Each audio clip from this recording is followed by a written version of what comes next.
Welcome in season 2 of Searching for the Slavic Soul. As you've noticed, it's pretty basic with no video, no fancy music, and no fancy editing. And it's all on purpose because, as I will explain later, in season 2 of Searching for the Slavic Soul, we will be getting back to basics.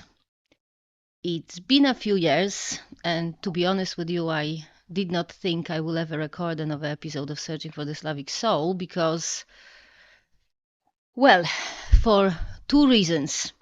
The first reason is that as I was recording the last few episodes of the first season, I started realizing that the English-speaking followers of, actually not followers, but those who identify themselves as following Slavic native faith, because I kid you not, from a perspective of an actual follower of actual Slavic native faith, what you are calling following Slavic native faith is really performing some sort of Gnostic pseudo-Christianity with a Marxist bent and a good measure of other cognitive disorders, which I suspect you have as a result of generously dosing yourself with all sorts of chemicals that I assume you take because someone who you trusted and who betrayed you enormously betrayed you because this someone told you that in order to be a good person, you have to feel, experience, look, and behave certain way. And you, like any normal human being, can't feel, experience, look, and behave in only one way. So you either concluded, or someone concluded it for you, and you believe this psychopath. But anyway, however it happened, you convinced yourself that there is something wrong with you, and therefore you have to cease being a normal human to instead become some sort of a zombie member of a hive mind. So that's the explanation I came up with a few years ago, and then I started to ask myself if I can be bothered to deal with a horde of Gnostic, pseudo-Christianized, Marxist-leaning, medicated zombies with a hive mind.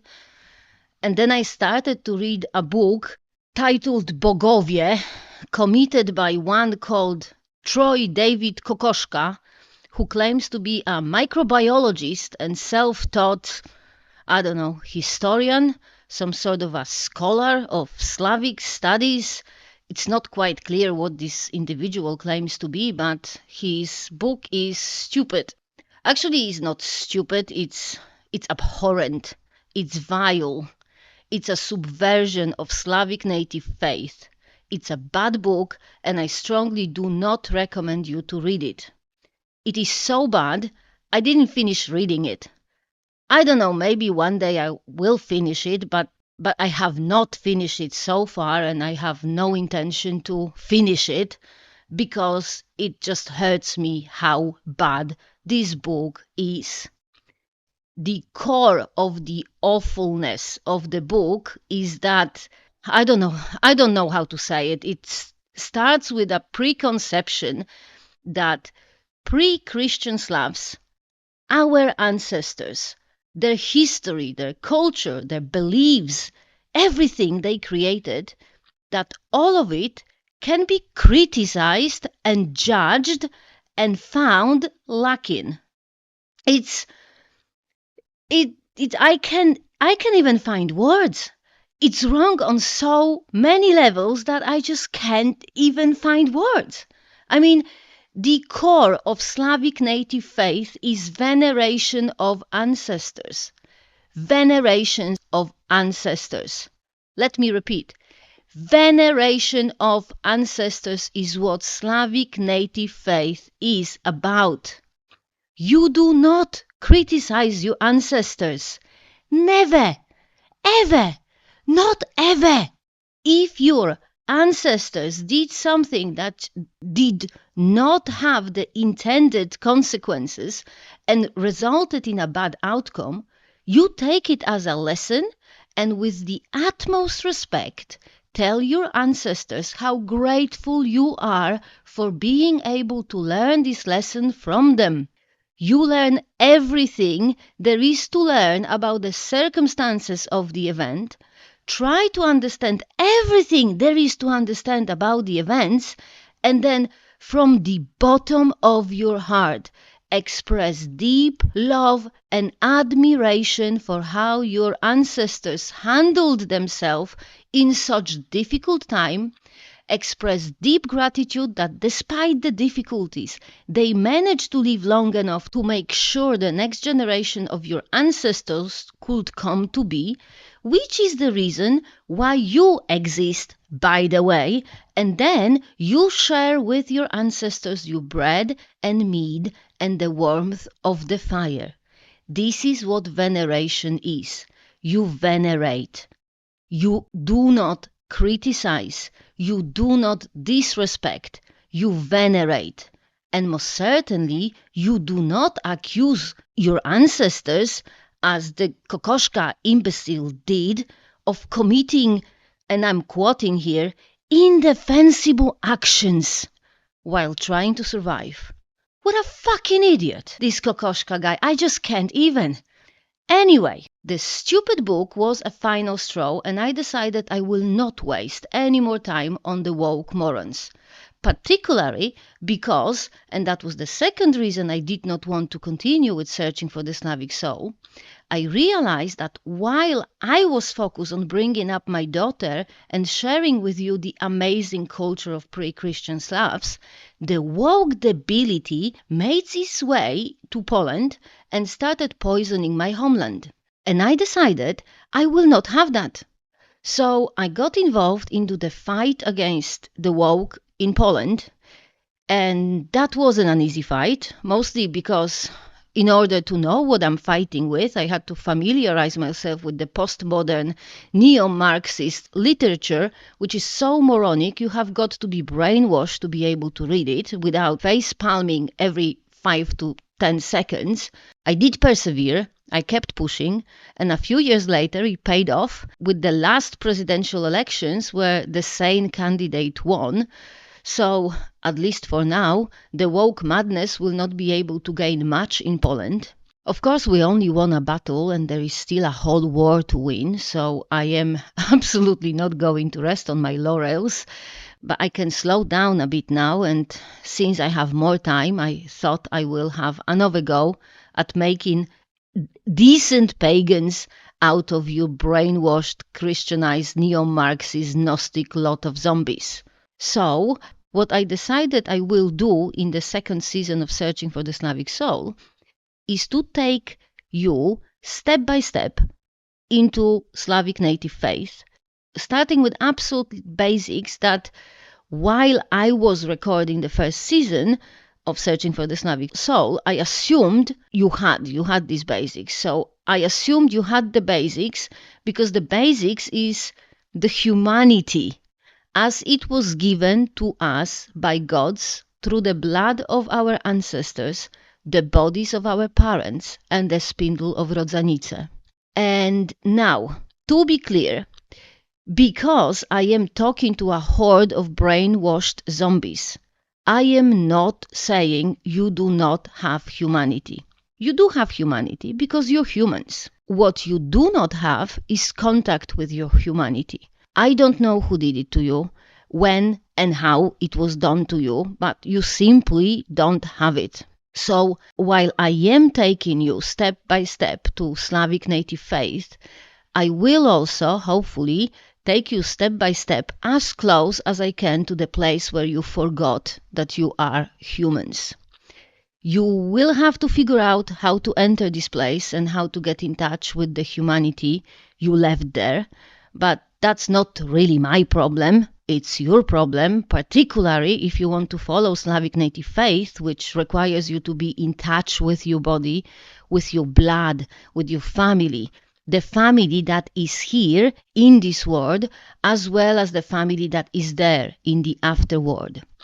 Slavic native faith also requires you to be in touch with other humans, be it members of your community or some strangers on the street. And by being in touch, I do not mean affirming each other delusions and enabling various mental and behavioral pathologies. By being in touch, I mean building and cultivating deep and meaningful relationships based on trust, honesty, and caring for each other. And again, because you are brainwashed zombies, by caring, I do not mean affirming each other's delusions and enabling various mental and behavioral pathologies. By caring, I mean having the best interest at heart, even if it means potential of causing offense, hurt, or temporary discomfort, which you lot don't seem to be able to handle at all. So, just a fair warning. I will be regularly offending you in the second season of Searching for the Slavic Soul. I will be offending you for two reasons. The first reason is explained in the 22nd episode of the first season of Searching for the Slavic Soul, which I will link in the notes for your convenience because I might be a mean and foul-mouthed hag, but I do sympathize with anyone who wants to find anything on the bloody YouTube or wherever you listen to this podcast. So I will link the episode up and for now just quickly explain that an important part of Slavic culture, and it's a part that's been preserved to this day, hence I said Slavic culture, not Slavic pagan culture. So an important part of Slavic culture is a deep belief that praising tends to attract malevolent demons. So if you really care about someone, you not only do not want to praise him or her too much, but as an extra layer of protection, you want to call him or her bad names to make sure that the malevolent demons not only don't come, but will stay away. This is why, for example, pre-Christian Slavic pagans gave their children really bad and offensive names, to make sure that any malevolent demon will see this perpetually bad-mouthed child and will stay away. So, I will be offending you because in Slavic pagan tradition, offending means caring. That's reason one. Reason two is that you deserve it and it will be good for you. If you are a mature and reasonable human being, you are fully capable of realizing that the offensive stuff does not apply to you if it doesn't apply to you, and hence you will just move on, perhaps after appreciating my mean vocabulary. If you, however, are a stress-free reared, neo-Marxism-infused, pseudo-Christian Gnostic zombie, you will take what I said personally, and I do want you to. I want you to take it as personally as you can and get angry, get fuming, get furious, to the point that you will feel that despite all the antidepressants and numbing agent you've been consuming since puberty. And I want you to realize that feeling is better than numbing, because to feel means to be human. To numb is to be an amoeba or a zombie, such as yourself. And maybe one day you might learn how to handle feelings, and who knows, you might even be able to face a day without psychotropic crutches you've been dosing yourself to forget that you have emotions, like every single human being who has ever walked the earth has. So, my dearest, I will be offending you regularly for your own good. Get used to it or just don't listen. I don't care either way. I don't make any money on this project, and if you want to know why, listen to episode 3 of the first season of Searching for the Slavic Soul. So, that's my long explanation of why I was done with the podcast and why I finally decided I was not done with the podcast. I also want to mention that ultimately I will be moving Vitya project from Squarespace platform to Substack. The reason I will be moving is that I fully expect to be kicked out of Squarespace and likely out of YouTube anytime soon. And since Substack is the only place that does not police speech and has podcast hosting capability, I will be moving there. I will link the Substack address in the notes of this episode so you can start subscribing there, or not subscribing, I don't care. But I fully expect the Squarespace site to be closed by, I'm thinking September, October this year. So that's just a fair heads up.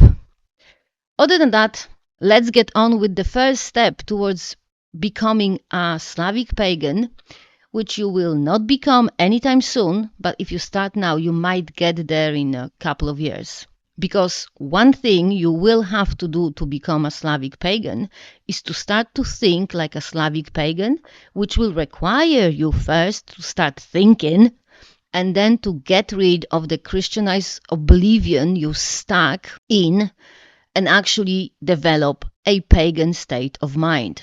One thing I can tell you is that it's going to be so much fun watching you do it. But back to the first step. First step towards Slavic native faith is to reach out to your ancestors so you can start venerating them. And now, one thing you need to know is that your ancestors are trying to be with you all the time, which you would know if you stop complaining about living in the mind-blowing luxuries your ancestors built for you, but you are so accustomed to living in these luxuries that you can't even see how good you have it. And I want to make it clear, I absolutely 100% mean it. Wherever you are, whatever you do, while listening to what I'm saying right now, I can be 100% sure you are enjoying unbelievable luxuries which are unparalleled to anything known to majority of the whole humanity ever in the whole history of humanity. First of all, you are alive. You have no idea how unusual is that. Through vast majority of the history of the whole humanity, only like 50% born humans made it into adulthood. Only 20 to 30% newborns lived longer than a year, and only 10 to 20% newborns lived longer than 5 years old.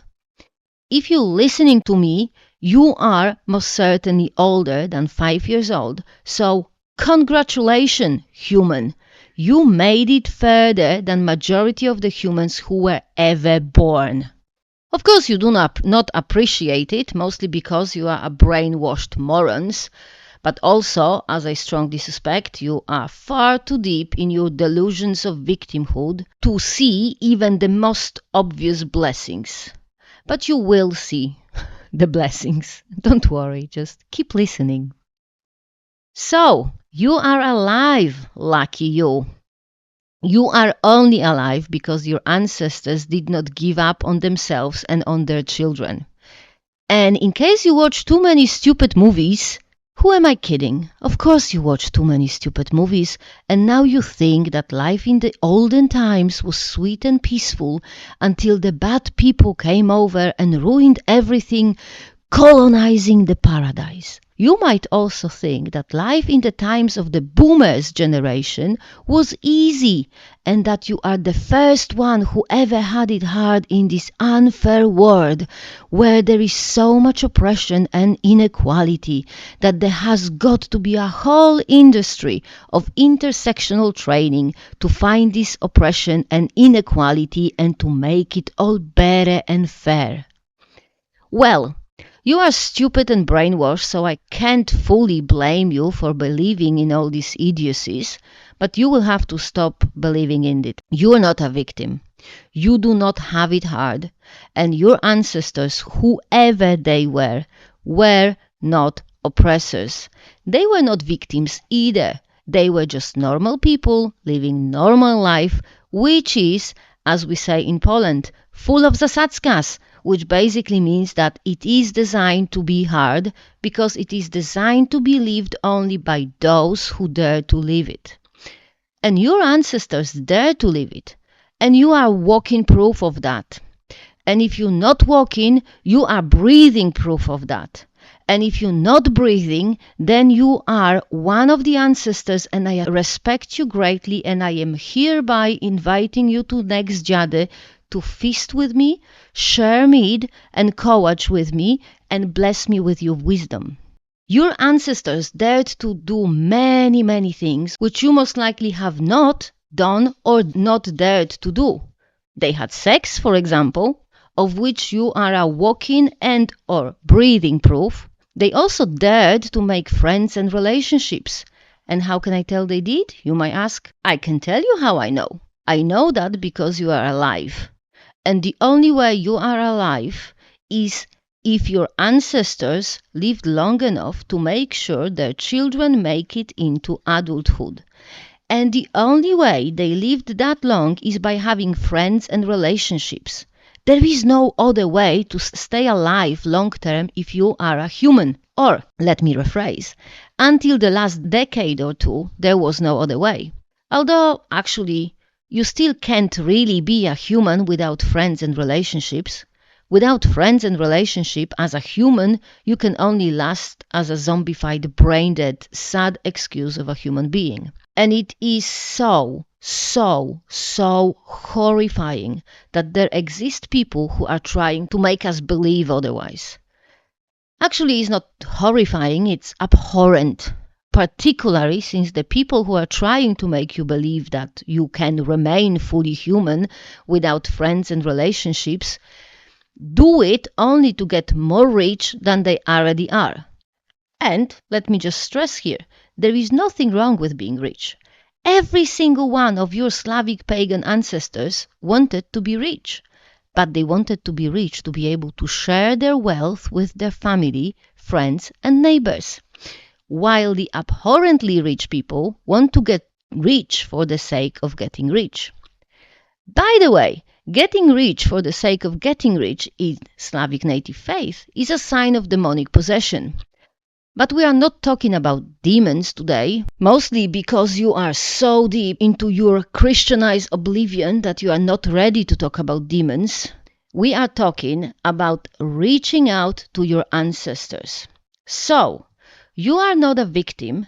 You do not have it hard. Anything you have ever experienced and in your stupidity called suffering or distress or unimaginable pain, your ancestors had it worse and many times over worse. Your ancestors, for example, as far as 3 to 4 generations ago, routinely lost children because without plumbing, food hygiene, building codes and other safety regulation, without all the luxuries that you, in your moronic blindness, don't even notice, without all these blessings created by your ancestors, the mortality was so high, particularly in childhood. Your ancestors gave you not only your life, but all the luxuries too. They might not have been the ones to build roads or install plumbing, but they did build the world in which building roads and installing plumbing was possible. Some of them might have grown food which allowed builders and plumbers to sustain themselves. Some of them might have built buildings in which plumbers or builders were trained or housed, or in which the plans for roads or plumbing were drawn. Some of them might have taught future plumbers or builders, be it in primary school or nursery even, and some might have mined or processed or produced materials necessary for building roads or installing plumbing. Your ancestors lived in an interconnected network of humans who helped each other, even if they did not know each other or even if they lived in a completely different country or continent. You live in such network. You might be a parasite on this network, but you still are a part of the network. And everything you and every living human being have is due to the efforts of yours and theirs ancestors. And this is why you need to venerate your ancestors, because you owe them more than you will ever be able to repay. And I don't care if your grandfather or grand-grandfather wasn't a very nice person and did despicable things that I will not mention because I can't be bothered to deal with the ridiculous censorship on this platform. It does not matter how many despicable things your ancestors did. Firstly, and this one you will likely understand since I bet you have the psychobabble therapy speech down to a T, so you know not to judge, right? You do not know what made your ancestors the way they were. You have not walked in their shoes, you do not know what they were going through, so don't judge them. They did their best, and your job as a Slavic pagan is to be grateful and venerate them. So, your homework is to start venerating your ancestors. And this is how I want you to start. First, plan your day in such way to have a minimum 30 minutes without anyone disturbing you and without having to be in rush. It does not have to be evening, but ideally you want it to be a Thursday, since we know that Thursdays was the day when pre-Christian Slavic pagans had dinners with their ancestors and protective spirits of the household, which were most likely their ancestors too. We know it from early medieval chronicles, of which I talked about in the 20th episode of the season 1 of Searching for the Slavic Soul. So, you want to plan a minimum 30 minutes, ideally, but not necessarily on a Thursday. You want to make sure you are not in rush and that you are not disturbed. That will be your time to venerate your ancestors. Then, plan a meal. You want it to be simple, but good quality meal. You do not want a lot of processed food. If possible, try to make everything from fresh or as much as you can from fresh. If you know one or more of your ancestors' food preferences, go for what they liked. You also want some good quality drink. Ideally, it should be mead, but beer will do too. It does not have to be alcoholic, but preferably it should be, because fermented drinks is what ancestors prefer. If you don't drink alcohol, go for milk or some sort of honey-sweetened tea. It really should not be just water, and it 100% can be a fizzy drink. Unless, of course, you know for sure one of your ancestors liked a particular fizzy drink. But still, it's best if you have alcohol-based drink or milk or honey-sweetened drink for the other ancestors that you might not know about. Then you will have to hide all the sharp items. All the knives, needles, scissors, everything has to be hidden because you do not want your ancestors to hurt themselves. You will be having a meal, so if your meal needs to be cut, you cut it first, then you put away the knife. You also put away the forks because they are sharp. You will be eating either with your hands or with a spoon. If possible, set up table with extra seats. But if you do not have a table, make sure there is space around to sit and that food is placed on a plate or plates to share. Then you need to take a shower in order to wash off yourself all the regular stuff and make sure your ancestors feel respected by you being refreshed when they come to visit you. After you shower, you need to dress in clean clothes because you are going to have an important dinner and you need to be presentable. When you're washing yourself and getting dressed, try to think about your ancestors. There is no special spells or rituals to let them know you are inviting them. They are around the whole time. They are seeking you out. You just need to welcome them to come. And then, once you are refreshed and dressed, sit down for the meal and invite your ancestors to join you. Talk to them. Tell them how grateful you are that they gave you your amazing body that is alive and serves you as well as it can. Ask them how are they doing. Tell them what's up with you. If it's the first time ever you spoke to them, apologize for not inviting them for a dinner before. Tell them you were ungrateful and stupid, but you will not be anymore because now you know how much you owe them. Tell them how the other members of the family are doing. Remember, they are the sons and daughters or sisters and brothers or wives or grandchildren. Start building a relationship with your ancestors, making sure you are being respectful and everything you do is venerating them. If you know for sure your ancestors did something that seems dreadful to you, Either don't talk about it or do your fucking best to be as understanding, as non-judgmental as your stupid therapy culture taught you to be. If you know they did something that had a bad outcome, tell them how grateful you are for them being so brave and taking such risk, so now you can learn on their mistakes instead of making one yourself. Thank them for the lesson and admire their strength. Venerate them because you owe them everything. They might talk to you or then might not. They might need to think about it. They might get back to you later in your dreams or in some thought that will randomly pop in your head. But they will get back to you and do their best to help you out, to protect you and guide you on your path.